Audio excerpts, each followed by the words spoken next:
시청자 여러분 안녕하십니까? 주간 종합 뉴스입니다.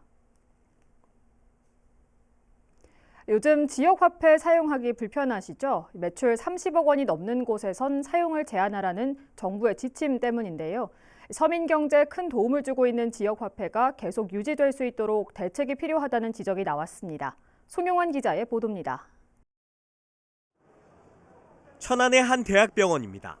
무인 수납기에 천안사랑카드 사용이 불가하다는 안내문이 붙었습니다. 연매출 30억 원이 넘는 가맹점에 지역사랑 상품권 사용을 제한하라는 행정안전부 지침 때문입니다. 이 조치로 주유소와 병원, 약국, 농협 하나로마트 등 천안에서만 600곳이 넘는 곳에서 지역화폐 사용이 중단됐습니다. 혹시 우리 마트에서 천안사랑카드 지역화폐 쓸 수 있나요? 이제 사용 못하게 됐어요. 지역화폐 캐시백 혜택으로 생활비를 아껴왔던 시민들은 불만이 높을 수밖에 없습니다. 지역화폐 활성화에도 제동이 걸렸습니다.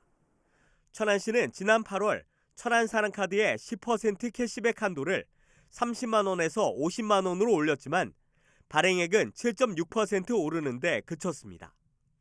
사용 제한 조치가 없었던 지난 2월 57.1%가 올랐던 것과는 확연히 차이가 납니다. 이에 대해 천안시의 이병화 의원은 장기적으로는 지역사랑 상품권의 폐지가 우려된다며 정부 예산과 자체 예산 확보를 위한 대책이 필요하다고 밝혔습니다. 우리 모두가 정부 지원 예산이 확보될 수 있도록 건의, 청원 등 할 수 있는 모든 방법을 동원하여 지역 경제를 지켜야 합니다.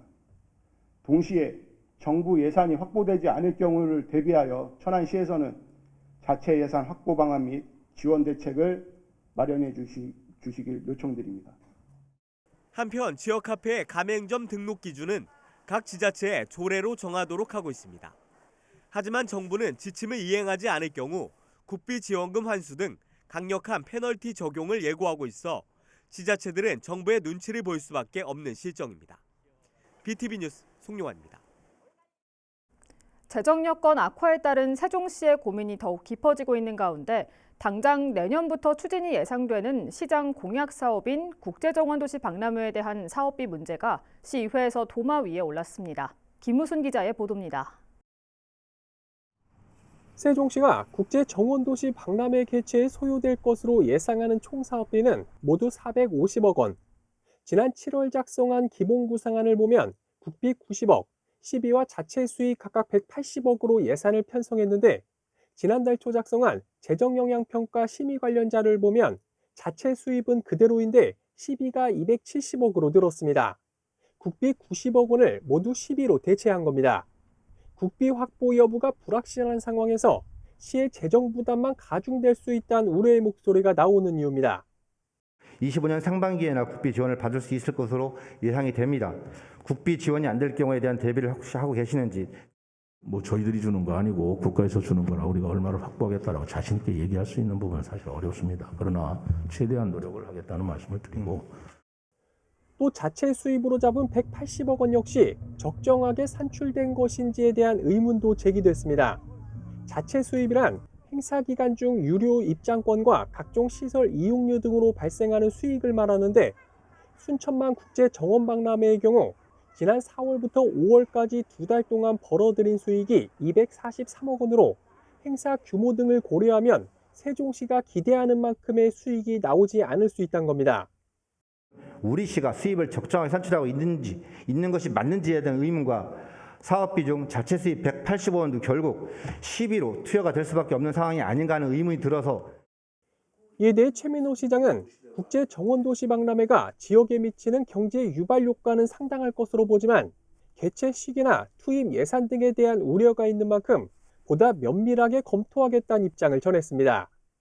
잼버리 대회 이후 그리고 재정 상황이 지금 어려운 상황이기 때문에 그걸 종합적으로 검토해서 이것도 검토하겠다는 말씀을 드립니다. 이 밖에 내년부턴 최 시장의 대표 공약 중 하나인 비단강 금빛 프로젝트 사업도 본격 추진될 예정이어서 예산 편성을 둘러싼 시청과 시의회 간 신경전은 더욱 치열해질 전망입니다. BTV 뉴스 김우순입니다.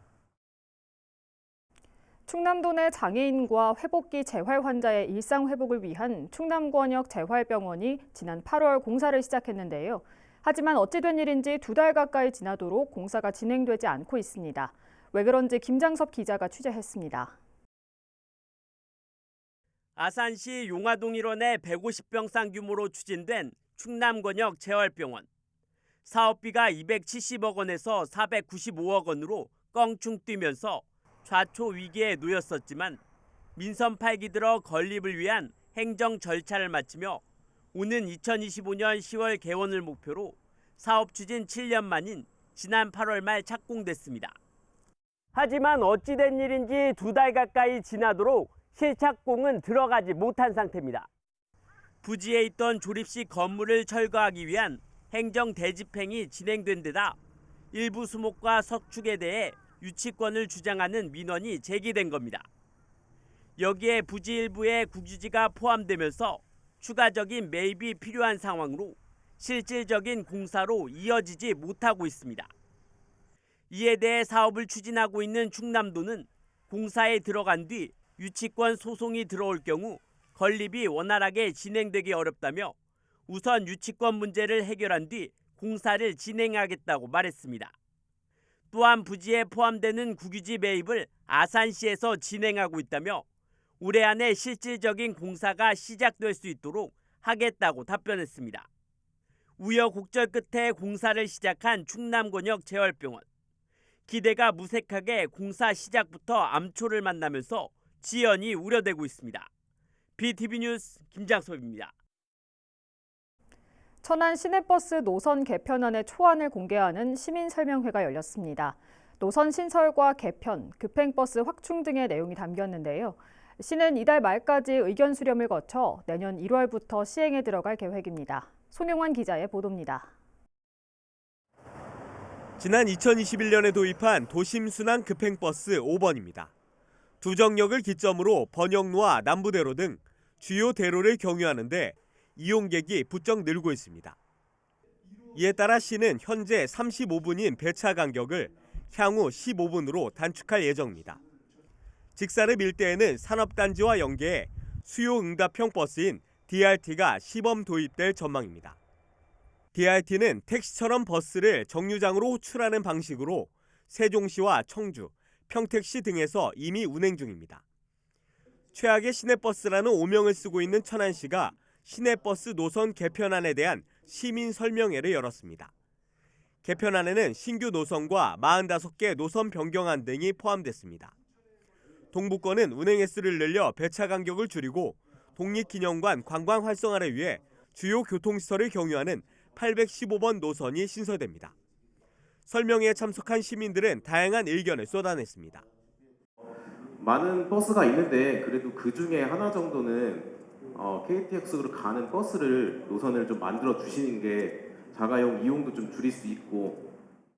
우리 마을만 하더라도 한 노인들이 한 70명 정도 됩니다. 그런데 중앙시장을 안 가니까 그게 노선을 이제 중앙시장에 이렇게 들려가면은. 시는 앞으로 2차례 권역별 설명회를 열고 이달 말까지 온라인으로 의견을 수렴할 계획인데 시민들의 적극적인 참여를 당부했습니다. 이를 통해 다음 달 개편안을 확정하고 내년 1월 개편된 노선안을 시행할 방침입니다. 대중교통에 대한 불신, 아우성은 충분히 이해할 만했다 이렇게 저는 생각합니다. 그래서 궁극적으로 저는 자가용 이용률을 한 40%대로 크게 낮추는 것이 대중교통 혁신 작업의 관건이다 이렇게 생각을 해왔다는 말씀을 드리겠습니다. 한편 개편안의 세부 내용은 천안시 홈페이지에서 확인할 수 있습니다. BTV 뉴스 송용환입니다. 충청권이 공동 개최하는 2027년 하계 세계대학 경기대회를 치를 세종시의 메인 시설이 될 종합운동장 건립이 지지부진한 가운데 대회 개막 전 준공이 사실상 어려워졌다는 분석이 나오고 있습니다. 하지만 세종시는 아직 희망의 끈을 놓지 않고 있습니다. 김우순 기자의 보도입니다. 세종시 대평동에 있는 종합체육시설 부지입니다. 오는 2027년 충청권이 공동 개최하는 하계 세계대학 경기대회 대미를 장식하는 폐막식을 비롯해 일부 육상 등의 경기가 열릴 곳이기도 합니다. 그러나 개막까지 불과 4년도 채 남지 않았지만 아직 착공조차 못하고 있습니다. 기획재정부의 타당성 재조사가 늦어지고 있는 탓이 큽니다. 설계와 시공을 일괄입찰하는 이른바 턴키 방식으로 진행해도 공사기간이 최소 36개월 이상 필요한데 현재 일정대로면 30개월 정도밖에 확보되지 않는다는 게 가장 큰 문제입니다. 이 때문에 2027년 대회가 개막하기 전까지 종합운동장 건립은 현실적으로 어렵다는 분석이 나오고 있습니다. 목포가 45개월 걸렸고요. 김해가 46개월. 근데 지금 아직도 이 타당성 재조사에 대해서 안 나오고 있습니다. 그러면 실질적으로 건립 시간이 굉장히 부족하고요. 잘못하면 세종 잼버리 사태 비슷한 게 나올 수도 있습니다. 이에 대해 세종시는 시간이 부족한 건 맞지만 아직 포기할 단계는 아니란 입장입니다. 당장은 타당성 재조사 결과를 기다려야 하지만 통과만 된다면 신속하게 후속 절차를 거쳐 모듈화 공법 등 최신 스마트 공법을 적용하면 공사 기간을 최대한 단축할 수 있을 것으로 보고 있습니다. 특히 세종시는 다른 도시와는 달리 이미 부지 조성이 돼 있다는 점도 공기를 단축시킬 수 있는 여건으로 봤습니다. 충청권 하계 세계대학 경기대회 개최까지 남은 기간은 불과 3년 10개월이요. 세종시에 있어 종합운동장 없는 공동개최는 사실상 무의미한 만큼 이 난관을 어떻게 헤쳐나갈지 이목이 집중되고 있습니다. BTV 뉴스 김우순입니다.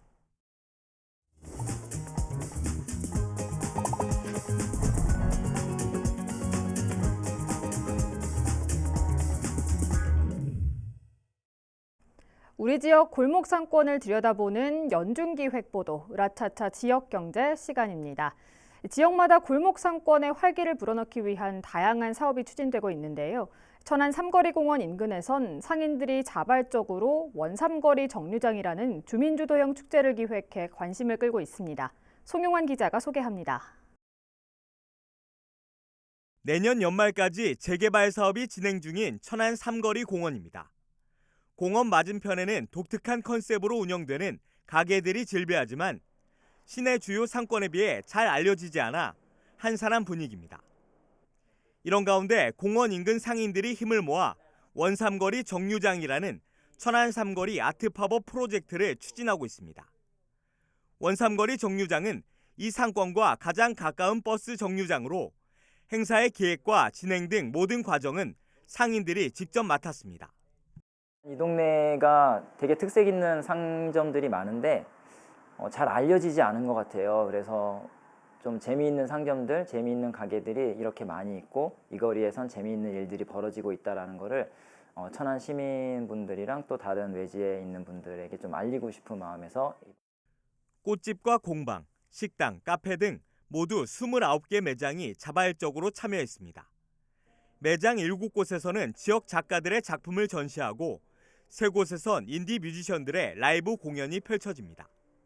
이 밖에 강연과 할인 판매 등 각 매장 특성에 맞게 다양한 행사가 마련됩니다.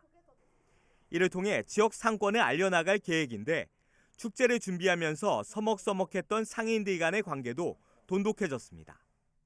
제 가게는 아니면서도 부심이 있는데도 많이 이용을 못하고 있었거든요. 근데 이번에 이거 축제 준비하고 또 오가면서 준비 과정에서 얼굴도 뵙고 하니까 너무 이제 뭔가 담이 허물어진 느낌이라서.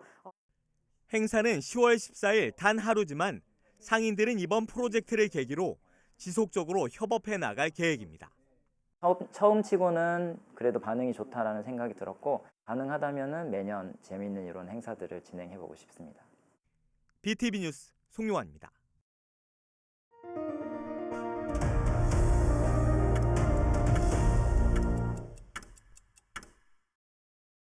아산 온양오동 구 용화동 일원에 극심한 주차난이 계속되고 있습니다. 공영주차장이 필요하다는 목소리가 지속적으로 나오고 있는 가운데 인근 용화근린공원 지하에 공영주차장을 짓고 지상에는 체육공원을 만들자는 제안까지 나왔습니다. 보도에 김장섭 기자입니다. 용화동 상점가의 한 이면도로. 오전부터 양쪽 도로변이 주차된 차들로 빼곡합니다. 주차된 차들 사이로 아슬아슬하게 차들이 지나다니고 주차를 위해 주변을 맴돌던 차량은 반대쪽에서 진입한 차량 때문에 오도가도 못합니다. 예, 불편해요. 일단은 공영 주차장이라도 있으면 좋을 텐데 그런 게 없어서 조금 많이 불편합니다.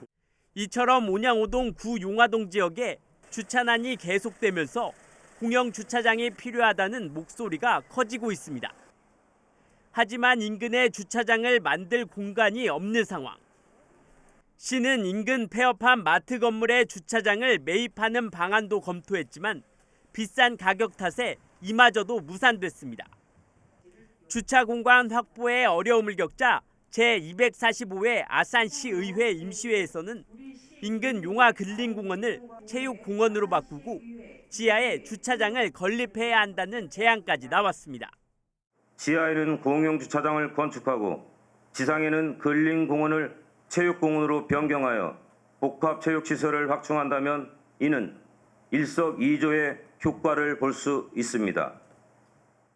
이에 아산시는 주민들이 겪고 있는 불편에 공감한다며 다각적으로 공영주차장이 건립될 수 있도록 계속 방안을 찾고 있다고 말했습니다. 용화동 지역 주차난을 해결해달라는 목소리가 더욱 커지면서 아산시의 발빠른 해결책이 시급합니다. BTV 뉴스 김장섭입니다. 오토바이의 경우 번호판이 뒤에 있어 기존 전면 무인 단속 카메라로는 단속이 불가한데요.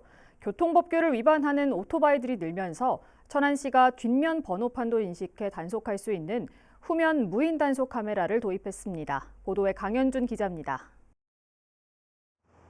천안시 불당동의 한 교차로. 오토바이들이 빨간 불을 무시한 채 도로를 질주합니다. 차들 사이를 비집고 들어가 아랑곳하지 않고 인도로 들어서기까지 합니다. 보기는 많이 보죠. 저도 가끔 바쁠 때는 어쩔 수 없이 하는 경우도 있으니까. 인근의 불당동 아파트 밀집 지역. 배달 오토바이들이 횡단보도를 건너는 보행자들 사이를 아슬하게 활보합니다. 파란불에 저희가 이제 신호등을 건너갈 때 굉장히 빠른 속도로 오토바이가 지나가는 경우가 굉장히 많고, 그래서 이제 아이랑 꼭 손을 잡고 걸어가야 되는 그런 상황들이 많아요. 너무 속도가 빠르기 때문에 위험한 경우가 많습니다. 새벽 시간이면 오토바이 폭주족이 등장해 위험천만한 고개 운전을 벌이기도 합니다. 하지만 기존 무인 단속 카메라는 차량 전면부만 인식하기 때문에 번호판이 뒤에 있는 오토바이는 단속이 불가한 상황. 천안 지역 오토바이를 포함한 이륜차 교통사고는 지난 2020년 이후 올해 9월 말까지 모두 1,016건으로 해마다 250건가량 꾸준히 발생하고 있습니다. 이에 천안시가 오토바이 단속 사각지대 문제를 해소하기 위해 후면 무인 단속 카메라를 도입했습니다. 기존과 다르게 후면 번호판을 인식해 과속과 신호 위반 등 교통법규 위반을 잡아낼 수 있게 됩니다. 본격적인 단속은 이달 말부터 진행되며 단속될 경우 속도 위반은 최대 9만 원, 신호 위반은 5만 원의 과태료가 부과됩니다. 이륜차의 어떤 난폭 운전으로 인한 소음 문제, 그다음에 교통사고 문제, 어떤 보행자 안전 문제를 단속하기 위해서 설치를 하게 된 거고요. 그 향후에 이 시범운영 결과를 토대로 좀 더 확대 시켜나갈 계획을 가지고 있습니다. 현재 후면 무인 단속 카메라는 불당동과 신부동 등 모두 7곳에 설치됐으며 시는 효과 검증을 거쳐 내년에도 설치 지역을 확대할 계획입니다. BTV 뉴스 강현진입니다. 충남 시각장애인 복지관이 천안시청에서 천안아산 KTX역 광장까지 독립보행 버킷 챌린지를 진행했는데요. 시각장애인들의 이동에 불편한 점이 한두 가지가 아니었습니다. 김장섭 기자가 동행해봤습니다. 시각장애인들이 흰 지팡이를 짚고 점자 유도블록을 따라갑니다. 하지만 얼마 지나지 않아 깨지고 덜컹거리는 유도블록에 발걸음이 느려집니다. 유도블록이 중간중간에 끊어져요. 그래서 불편해요. 잠시 뒤 도착한 횡단보도. 음향 신호기를 작동해보지만 소리가 들리지 않습니다. 먹통인 음향 신호기에 시각장애인들은 도움이 없이 혼자 건너기가 사실상 어렵습니다. 이놈은 건너가기가 불편하죠. 사람 안내를 안 받으면은 망설여지지 건너가기가. 잠시만 기다려 주십시오. 갤러리 백화점 센터스 기장 방면 횡단보도입니다. 그나마 작동되는 음향 신호기는 소리가 너무 작은 데다 도로 소음 등과 섞여 있으나 마나입니다. 점자 유도블록 위에 볼라드까지 설치돼 있는가 하면 떡하니 오토바이가 자리 잡고 있습니다. 불편하죠. 잘 보이지도 않는데 그냥 저렇게 보도블록 위에다 딱 세워놓으면 힘들죠, 다니기가. 충남시각장애인 복지관 회원들이 천안시청 광장부터 천안아산 KTX역 광장까지 약 2.6km 구간에 독립보행 챌린지를 진행한 결과 점자 유도블록과 음향 신호기 등에서 문제점이 확인됐습니다. 시민들과 우리 가족들의 첫째는 인식 개선이 좀 되었으면, 인식 개선이 된다면은 이러한 일들을 말로 안 해도 그분들이 스스로 느끼지 않을까, 이런 생각을 해봤습니다. 조금씩 시각장애인의 이동권이 개선되고 있다지만 현장에서 느낀 시각장애인들의 독립보행은 여전히 갈 길이 멀었습니다. BTV 뉴스 김장섭입니다. 여러분 혹시 착한 펫 기부라고 아십니까? 반려동물 명의로 나눔을 실천하는 정기 기부 프로그램인데요. 지난달 처음 도입된 이후 세종에서도 착한 펫에 가입한 반려동물이 탄생했다고 합니다. 반려동물도 이제는 나눔의 일원이 될 수 있는 시대가 된 걸까요? 김우순 기자의 보도입니다. 세종에서 반려묘 모모와 함께 생활하는 유장현 씨. 2년 전쯤 지인의 부탁으로 모모를 잠시 보호하다 정이 들어 입양을 결정했고, 이젠 유 씨에게 가장 없어선 안 될 존재가 됐습니다. 그리고 모모를 위한 뜻깊은 이벤트를 고민하던 중에 착한 펫 기부에 동참하게 됐습니다. 그래서 세종시에서 착한 펫이라는 반려동물에 대해서 기부 문화가 있다고 그래서 모모로 이름으로 기부를 하면 상당히 좋겠다고 생각해서 뜻깊게 그렇게 참여하게 되었습니다. 착한 펫 기부는 반려동물의 이름으로 매달 2만 원 이상의 정기 기부에 참여해 반려동물과 취약계층을 돕는 나눔 캠페인입니다. 지난달 처음 도입된 이후 17일년째 전국에 60명이 넘는 기부 행렬이 이어지고 있는 가운데 세종에서도 1, 2, 3호 착한 펫 기부자가 잇따라 나왔습니다. 저마다의 동기와 사연을 계기로 반려동물이 건강하고 행복하게 살길 바라는 마음에서 기부를 결심했습니다. 펫 관련돼서 시장이 확대되고 펫 관련돼서 많은 여러 가지 문제점이, 사회적인 문제점들을 많이 가지고 있는데, 사랑의 열매가 앞장서서 홍보해 나가고 정착해 나간다 그러면 참 많은 사람들이 거기에 같이 참여해서 이 일들을 확대해 나가지 않을까 싶은 생각에서 너무 고맙게 생각하고 있습니다. 정기 기부를 신청하면 반려동물 이름으로 착한 펫 회원증 카드가 교부되고, 보호자 명의로 연말정산을 위한 기부금 영수증도 발급됩니다. 또 이렇게 모아진 성금은 취약계층 반려동물 지원이나 심리정서 지원 사업 등에 쓰이게 됩니다. 사람 중심의 어떤 기부라고 그러면요, 처음으로 저희가 동물 이름으로 기부를 받는 그런 프로그램입니다. 저희가 착한 가게, 착한 일터, 여러 가지 착한 시리즈의 모금 프로그램이 있었는데요. 착한 펫이라는 그런 모금 프로그램으로 가지고 저희가 기부를 받고 있습니다. 반려인 인구 1,500만 시대, 변화하는 시대상을 반영한 새로운 기부 문화로 자리 잡을지 주목됩니다. BTV 뉴스 김우순입니다. 이상으로 주간 종합 뉴스를 마칩니다. 시청해주신 여러분 고맙습니다.